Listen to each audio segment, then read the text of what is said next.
It's the worst terror attack in this country's history. A horror that has left Australians grappling for answers. Two men armed with weapons and seething with hatred, targeting Jewish Australians. You could hear it.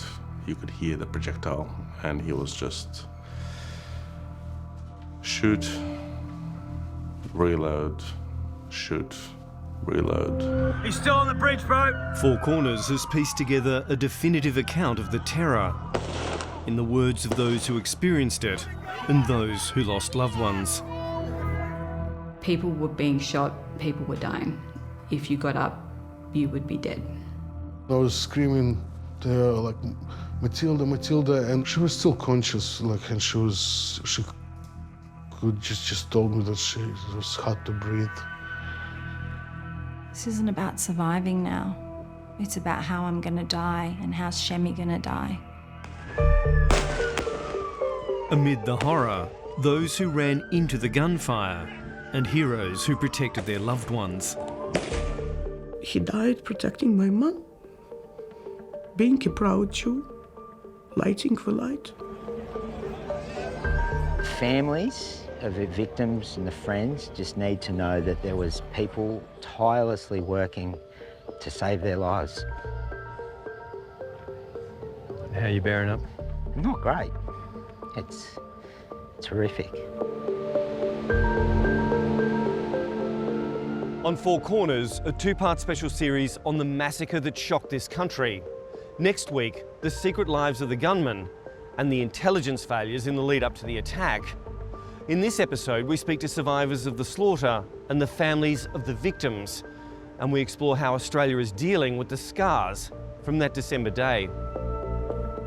Had there been more decisive, firm action at the beginning, true leadership, that this wouldn't have happened. I want her to be remembered like a light that will overcome darkness.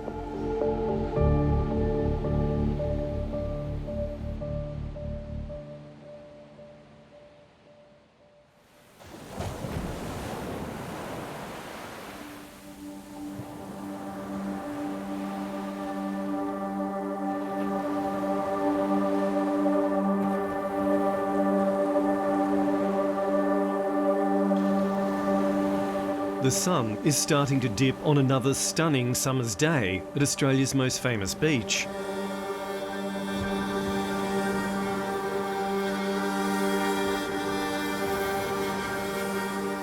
While crowds soak up Bondi's surf and sand, behind the beach at Archer Park, a community is gathering for the Jewish celebration of Hanukkah. It symbolises the victory of light over darkness. A belief in miracles, a belief that even if you're small, even if you're the underdog, eventually goodness prevails.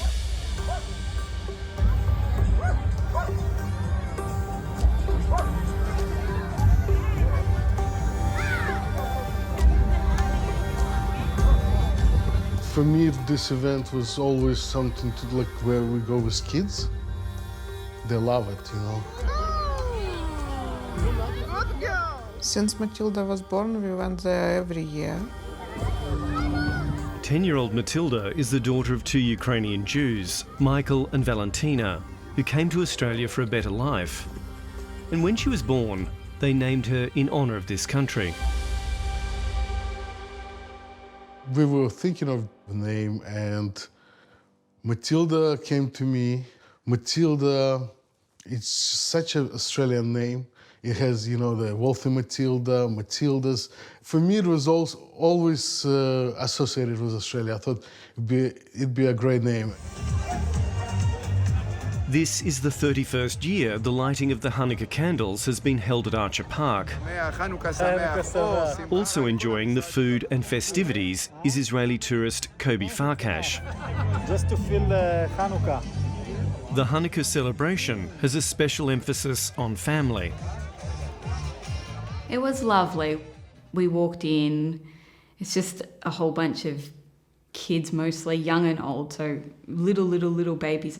Real family event. There was big bubbles blowing, donuts, hot dogs, petting zoo for the kids, giant Connect 4. Take some video of me for a minute, and then I'll take... Among the crowd is event organiser and community leader, Rabbi Eli Schlanger. Also enjoying the celebrations are Holocaust survivor Alex Kleitman and his wife Larissa. Hanukkah is one of the beautiful and ancient celebrations of the Jewish culture.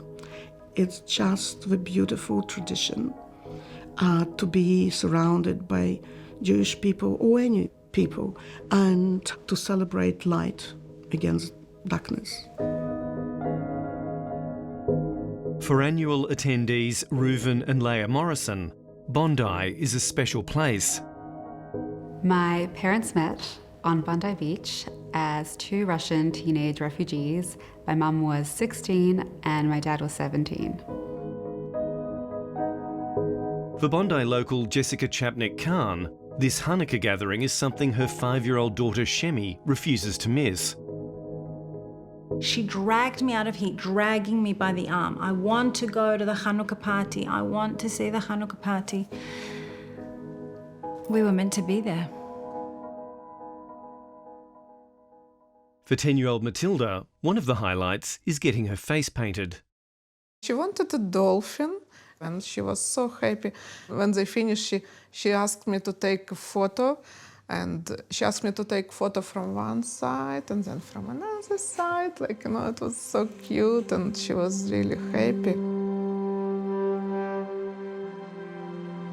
Documenting the Hanukkah festivities for the Jewish community is police officer turned photographer Peter Marr. What do you say as he's heading out the door that day? I said to him, knowing that a lot of people I knew would be there, give them my love.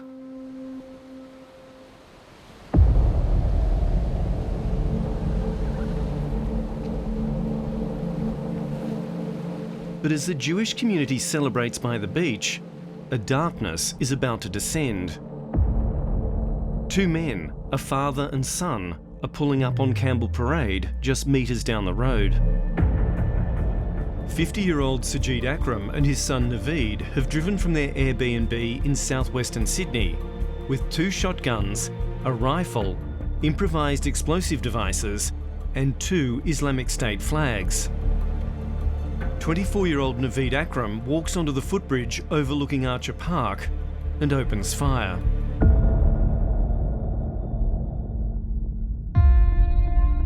And the last thing I remember looking at were the bubbles. It was so beautiful, these bubbles. There was rainbows, just huge bubbles. You know, those really big ones, they're really impressive. And the rainbows were just filling the space. And I said, Shemi, look, bubbles. And that's when I heard the first shot. My husband had my daughter. I was in a conversation with friends.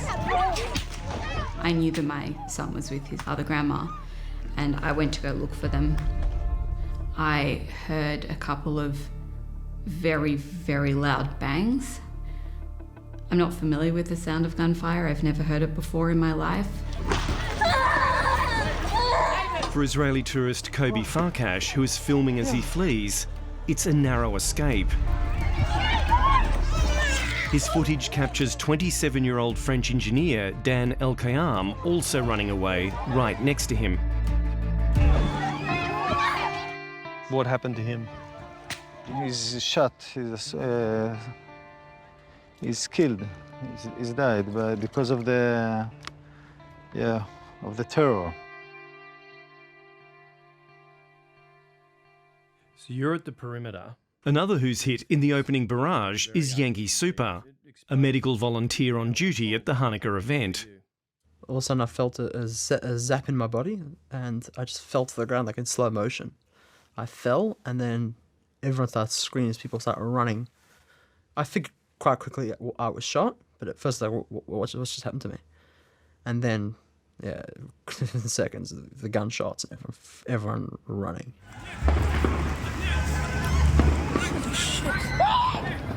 With Naveed Akram positioned on the footbridge, His father Sajid is being confronted back near their car. Dashcam footage captures a moment of heroism as 69-year-old Boris Gurman wrestles the gun from Sajid Akram.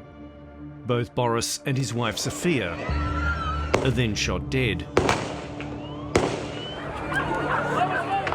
Men, women and children run for their lives.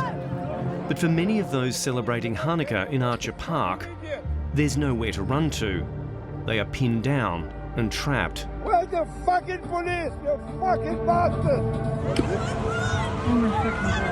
People at the park only remember seeing 2 police officers on duty. I thought that it's going to be over in a second. I thought there will be police or something. You know, like, okay, it happened. In my mind, it's going to end in any moment now.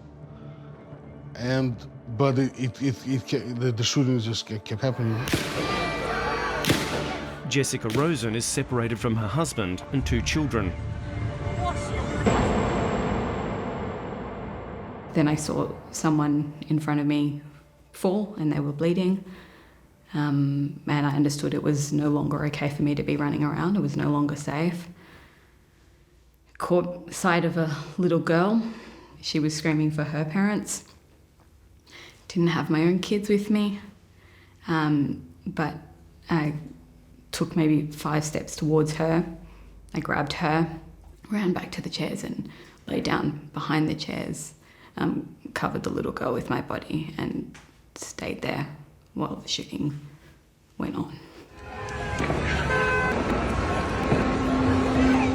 Jessica Chapnik-Khan wants to run to the beach, but it's too far.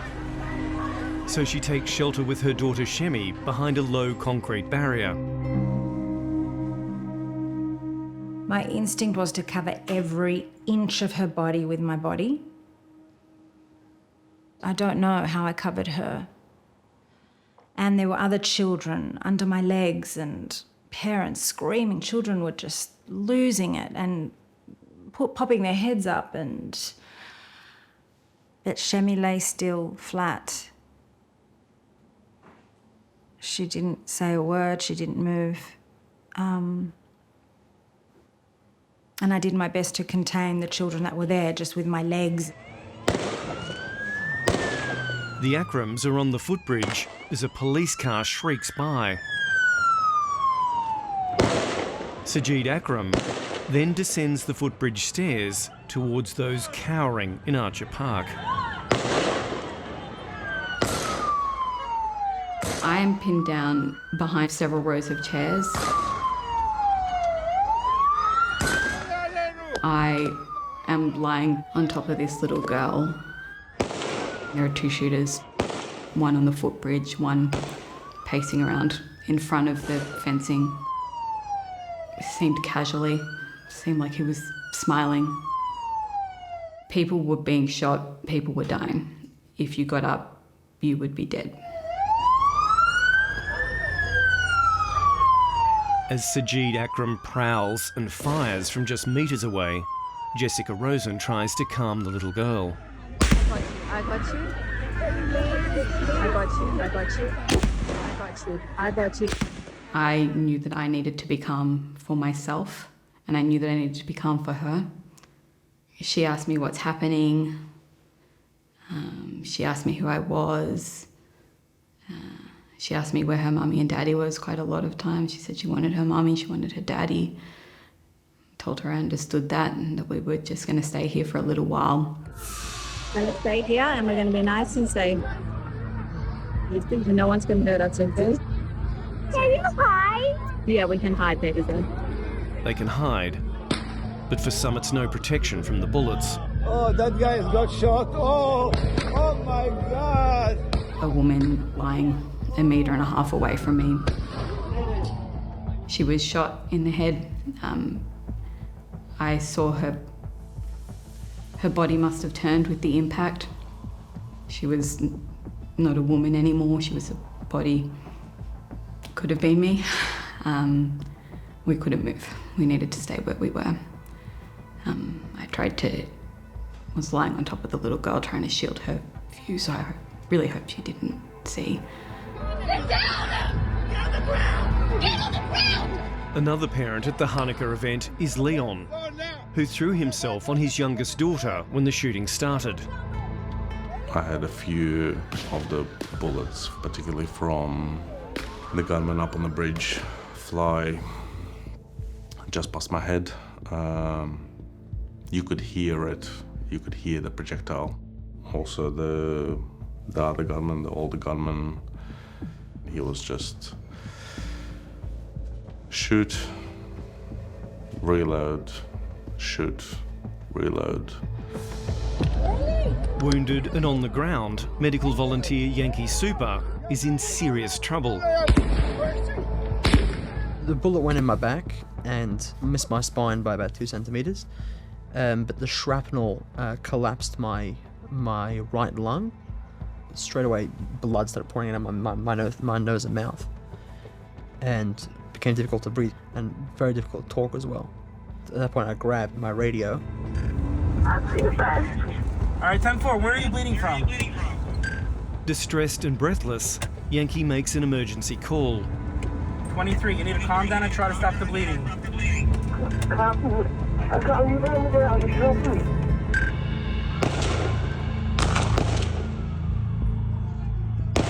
As the shots were getting closer and closer and closer, I started feeling sprays of things. And then I realized, oh my God, they're body parts.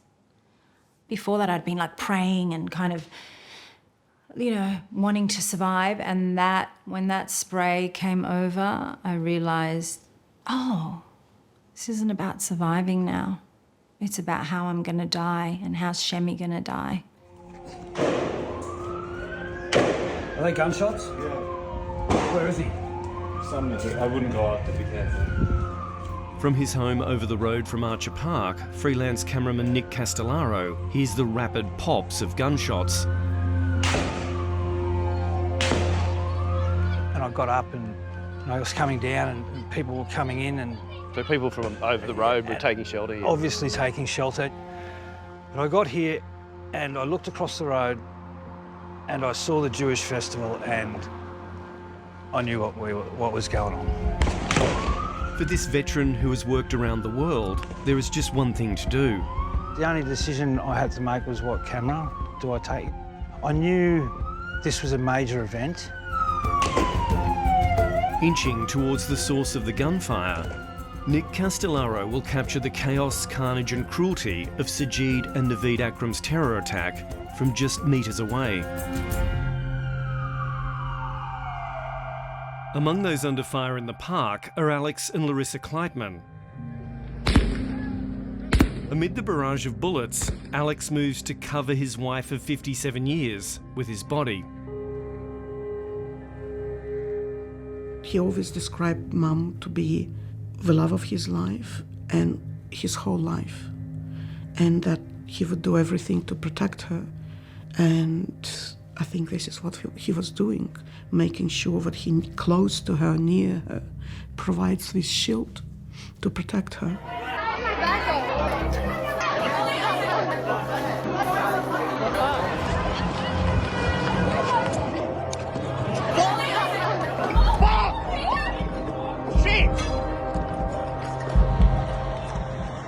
Bondi lifeguard coordinator Daniel McLaughlin swings into action. I just grabbed a couple of medikits. I don't know what I grabbed, but I just grabbed anything, and we ran over into where the people were injured. McLaughlin and his team are well trained in treating trauma wounds, but not running into gunfire. Were you worried that you're running into a live fire situation?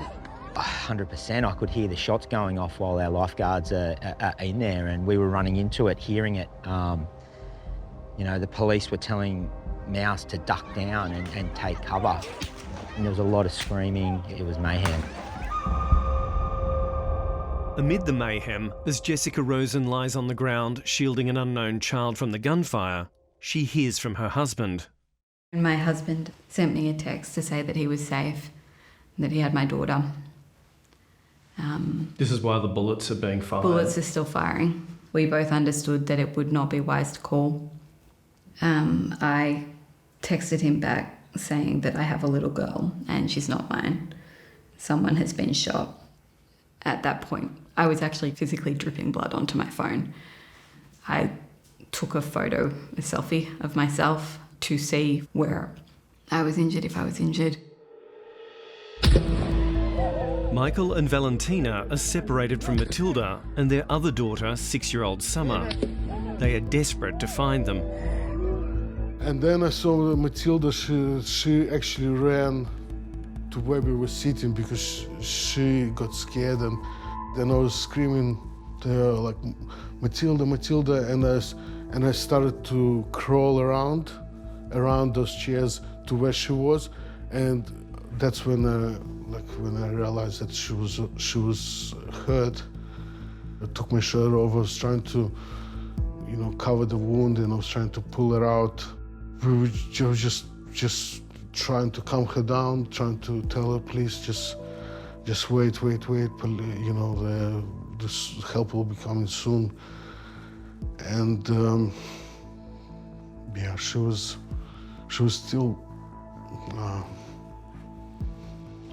still conscious, and she could just told me that it was hard to breathe. Alone on the footbridge, Naveed Akram briefly ceases firing, then turns and appears to shoo away people not from the Hanukkah event. He then resumes firing into Archer Park at those trying to take cover. These people came not only to slaughter Jews, obviously that's self-evident, but in the act, they acted coolly, with composure, methodically, to destroy as many lives as they possibly could. It's just unbelievable.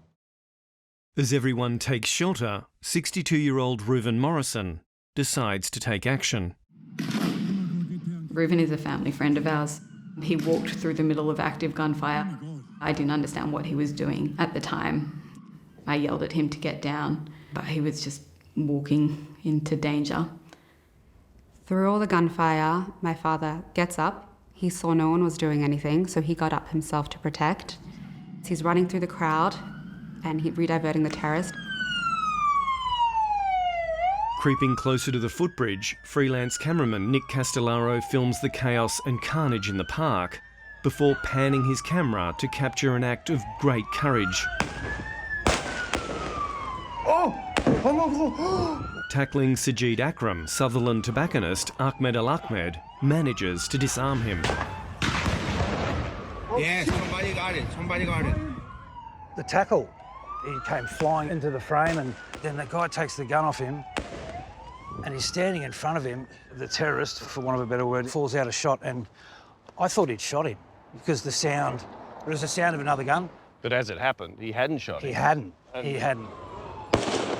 The shooting Nick Castellaro hears is actually from the footbridge. With his father disarmed, Naveed Akram begins firing at Ahmed Al-Ahmed and Israeli Geffen Bitton. Both men end up seriously wounded.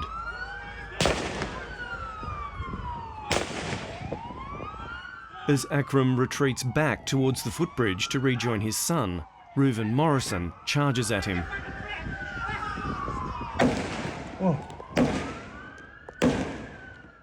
At one point, he gets hold of a brick, and you can see the footage of him throwing that directly at the terrorist, which threw him off in that moment.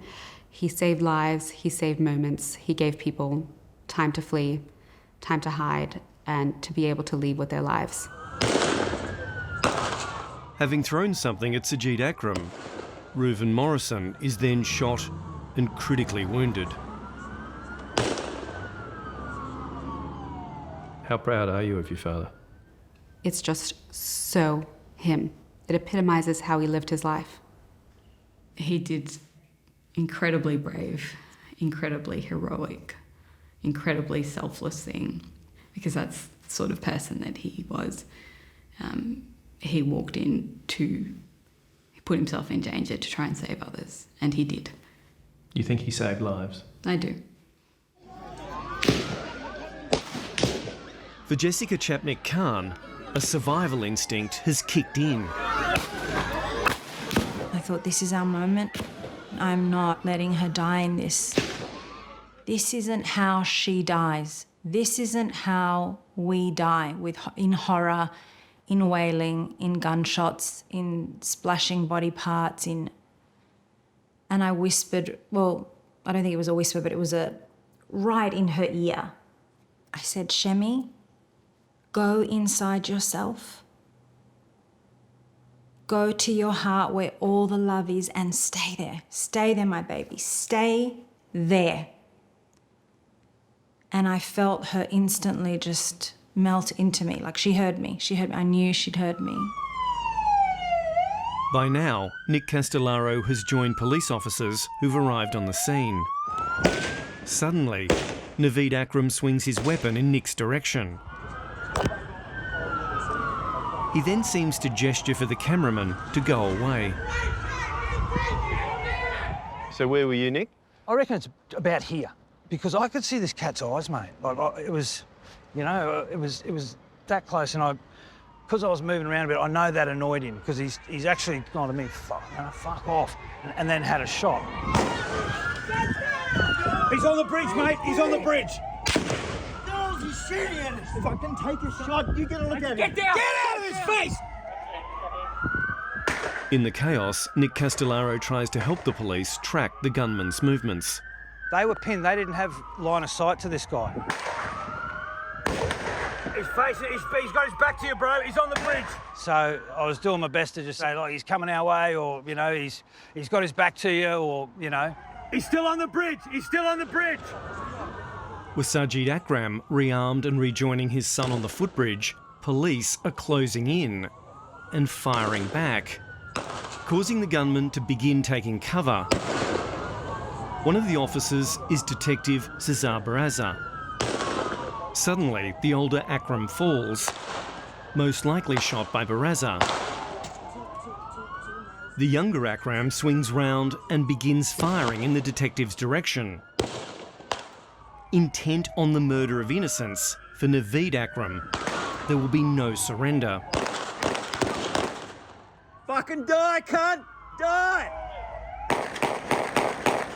Just over a minute after his father, Naveed Akram is also brought down by police fire. Fuck yeah! Yeah, they got him. He's down, he's down. At ground level, Nick Castellaro captures the moment police move on to the footbridge and the chaos that follows.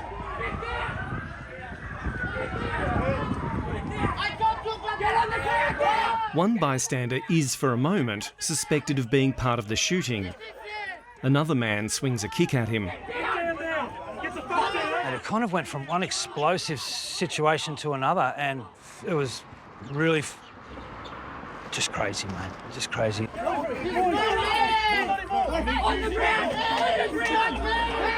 Police handcuff Naveed Akram, who's wounded but alive. Fucking bash him! His father is dead.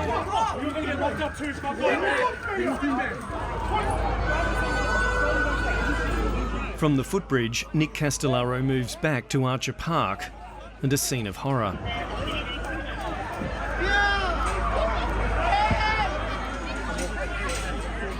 It was harder going to the park than the shootout. Pretty confronting. It was, mate. It was. When your best option is to lie on top of someone and use yourself as a body bag, yeah, it's not a good situation, is it?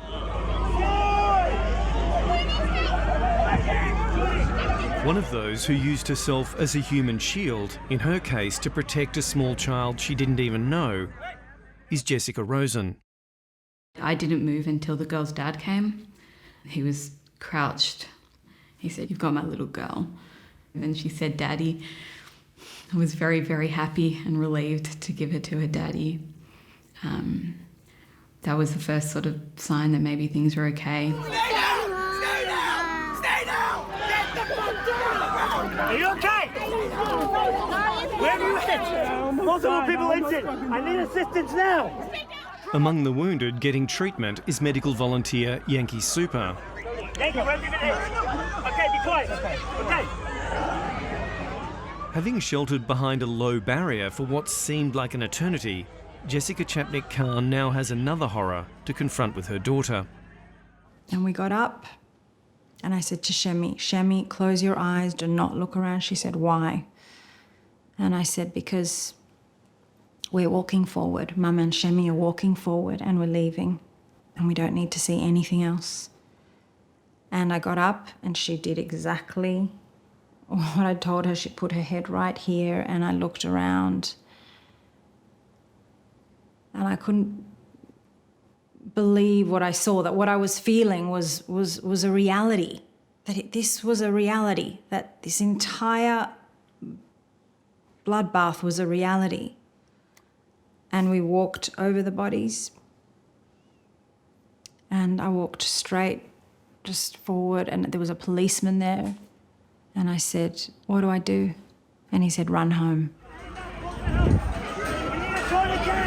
Among the first responders treating the wounded are Bondi lifeguards, including veteran Daniel McLaughlin and his team members, Michael and Mario. There's another one. There are four. First thing I see is Michael just attending to young officers being shot in the face, stomach.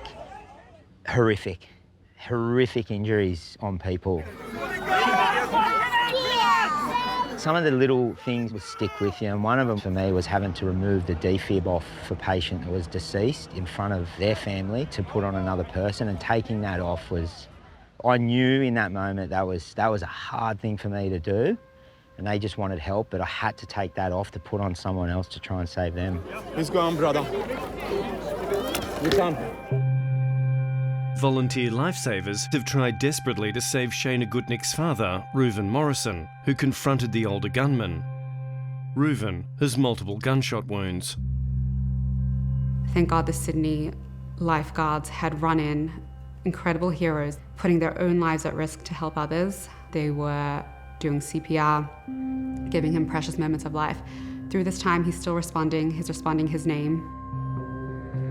Another who showed great courage is Alex Kleitman, who moved to shield his wife Larissa from the gunfire. Alerted to the carnage at Bondi, their daughter Sabina rings her mother. She says, you no longer have a father. He'd just been shot. He was dead almost immediately. My mom sucked in blood, standing next to him. I was screaming for so long. I had to put water on my face to stop screaming. Also among those killed is event co-organiser and respected Jewish community leader, Rabbi Eli Schlanger. It's a void that can never be filled. That's what he did for the community. 100 people couldn't do. And the youngest victim, 10-year-old Matilda. She had such a kind heart, and she was always, giving and always,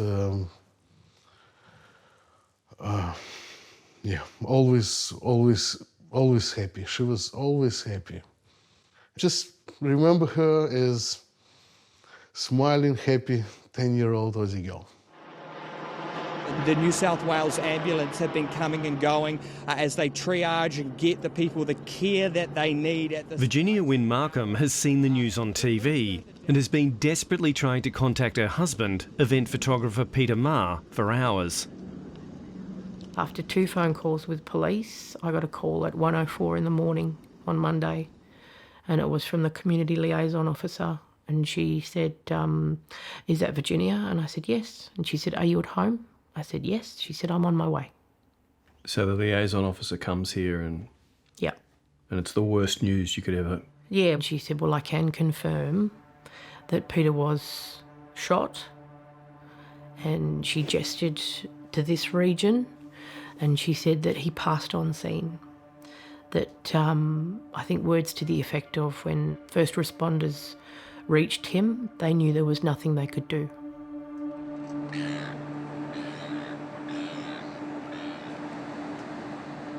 For the lifeguards who rushed up from the beach to be among the first to help, the scene in Archer Park still haunts them. I just want to really acknowledge that the families of the victims and the friends just need to know that there was people tirelessly working to save their lives. How are you bearing up? Not great. It's horrific. Like, it's just you try and do your best to be a leader of people in a horrific time.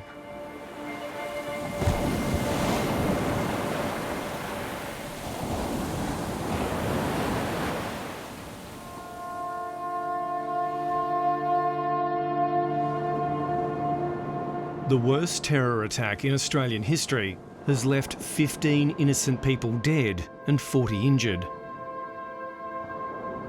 This planned and deliberate horror has shattered lives and left a community struggling with grief.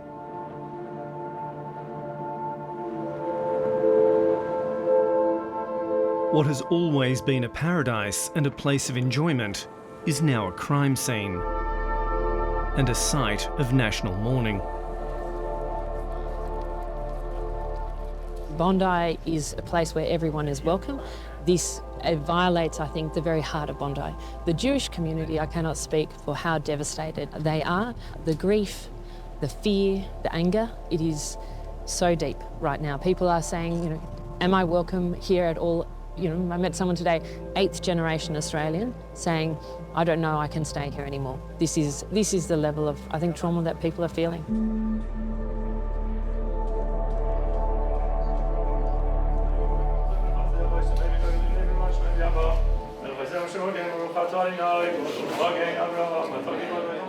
The Hanukkah by the Sea event was organised by Chabad Bondi, and 24 hours after the slaughter, the community gathers at the organisation's synagogue to pray and to grieve. But there is also a pointed message to be delivered. A warning what happens when you let anti-Semitism fester. And in the face of such tragedy, and in their honour and merit, we, the community, refuse to be diminished. We commit ourselves to honouring their memory, not only with words, but with action.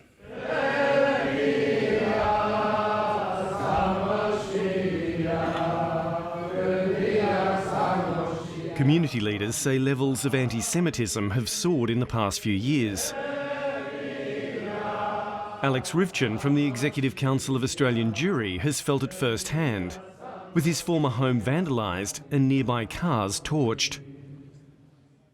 And that's why for 2 years we've been raising the alarm, because we know where things go. We see the fixation that people exhibit, we see the incitement, and it always ends this way. It's always ended this way.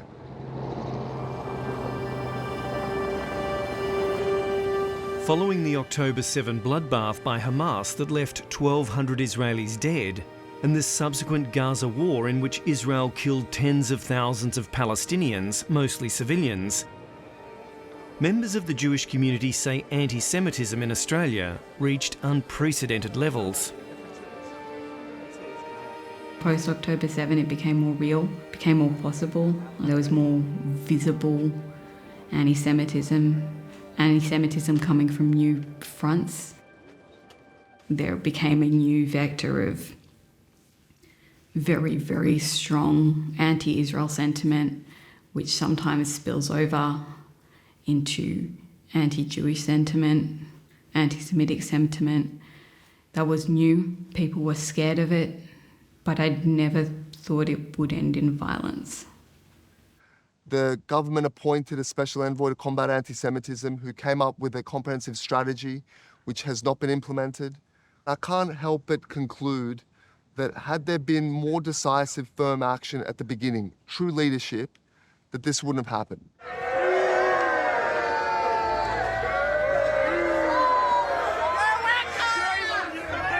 At a memorial a week after the massacre, many there made very clear their opinion of the Prime Minister's performance in confronting anti-Semitism. The Prime Minister of Australia, Anthony Albanese.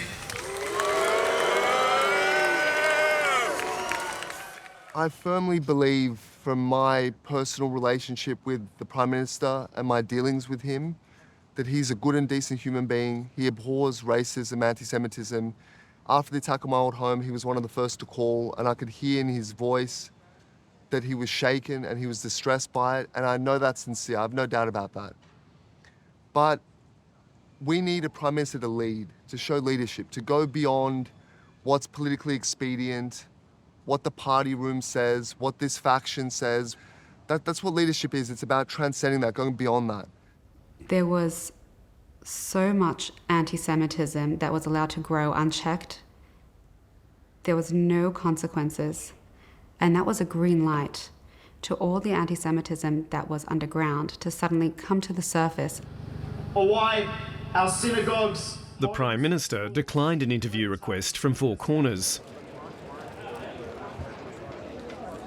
For many of those who were in Archer Park that December day, there is disappointment that the Prime Minister had to be pressured to call a Commonwealth Royal Commission. See, I think when you've got 15 people, most of them Australian, that have died on Australian soil, and you've got their blood on the grass and the sand of Bondi Beach, to not immediately say, obviously this needs a royal commission, it's unthinkable.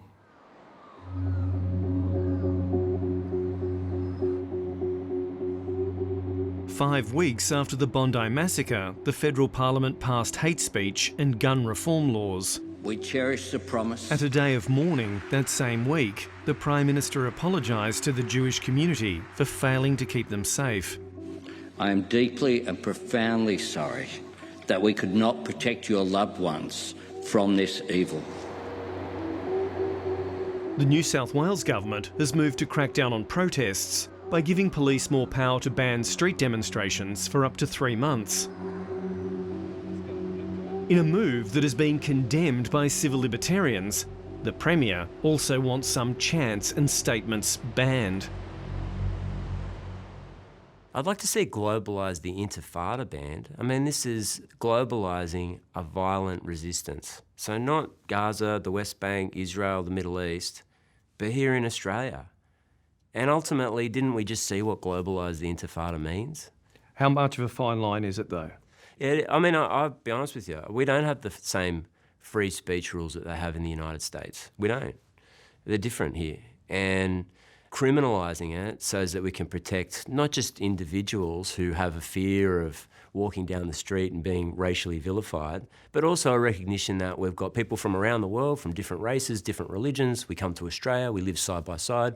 We don't just tolerate one another, but we try and draw out the best of each other's cultures and ideas and identities and make it a homogenous Australian one. Well, that does require guardrails.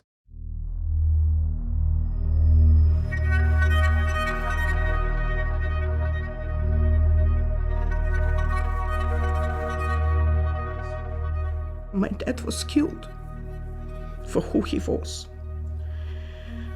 So yes, he survived the Nazis, he survived the Soviets, he survived all sorts of hate. He didn't survive that type of hate.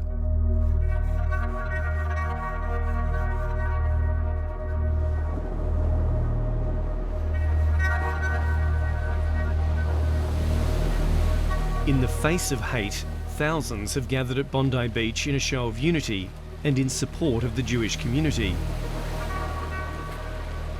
But the horror of that day remains raw for those who witnessed it, like Bondi local and cameraman Nick Castellaro. The beach helps, the water helps, you know, it's a bit of a healer. It's just sad, mate. As I say, it's sad for Bondi, but sad for our country, mate. That's what I think.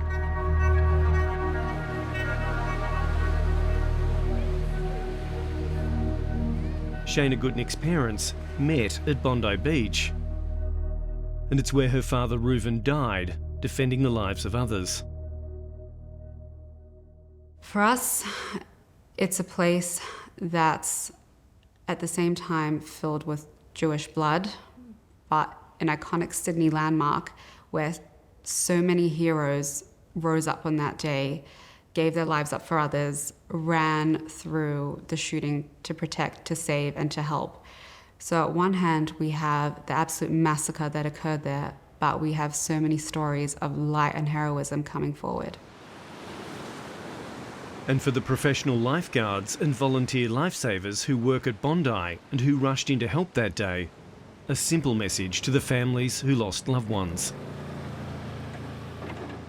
I'm pretty adamant just to let them know that no one was left alone in their time of need. The care and love I saw everyone get given, holding their hand all the way to the end, wherever that was, where they were being led to an ambulance or they were in their last moment, there was good, caring people around all the time working tirelessly to save their lives. Like, if that's some small thing that the families and friends can take out of it, they weren't alone. They were definitely not alone. Others have to navigate the terrible events of that day with their children. Like Jessica Chapnick-Khan, who shielded her daughter Shemi with her body. When she found out Matilda died, and that really broke me. And the look on her face was like horrifying to me. She looked so hurt. And she just said, can a child die? Can a kid die? It's hard enough for an adult to even understand this whole thing, let alone a 5-year-old.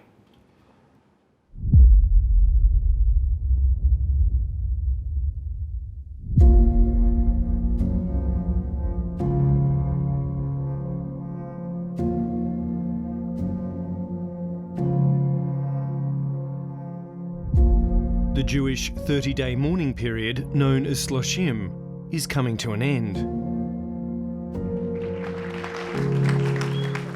Down at Bondi, thousands, including survivors and the families of victims, have come to commemorate and to comfort. Among them, Jessica Chapnick-Khan. May we find a new path with heart, a new path of wisdom, that children and people everywhere may live and breathe in peace. Thank you for holding us and for witnessing this story.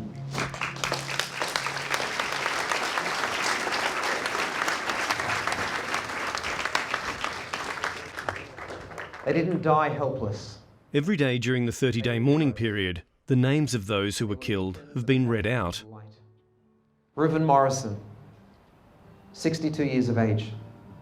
He saved lives in those moments and he took those bullets. He was always our hero. Growing up as a little girl, always so proud of my dad. And now we could share his heroism with the whole world. Alex Clayton, an 87-year-old Holocaust survivor. He came here to escape that hate and to escape that darkness. He died protecting my mom, being a proud Jew, lighting the light. Standing against anti-Semitism, something which was very dear to him. Tanya Tretiak, Adam Smythe, Boris Tetleroyd, Edith Brutman, Boris and Sophia Gorman, Rabbi Yaakov Levitin, Marka Pogany, 27-year-old Dan Elkayam, Tibor Weitzen, and Rabbi Eli Schlanger. Peter Marr, 61 years of age.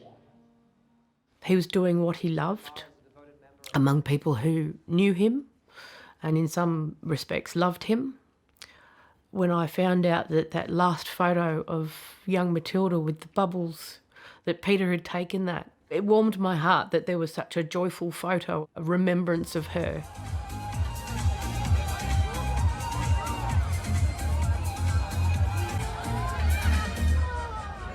I want her to be remembered like a light that will overcome darkness. Nothing will return her back, but if her death will do something good, it will mean a lot to me. Do you have any flowers? Yes. Hey, oh, stingy. For Michael and Valentina, Their focus is now on their 6-year-old daughter, Summer, allowing her to both grieve and to grow. It's okay, hug you. We have to worry about her. We have to make sure that she's okay and she doesn't see us always, in distress. Sorry, guys. Can I get a couple of minutes? I'm sorry. Of course. Sorry, I need a bit of fresh air. Can I walk Yes, out? of course. Sorry, Michael. Oh, I'm so sorry. It's okay. Come through.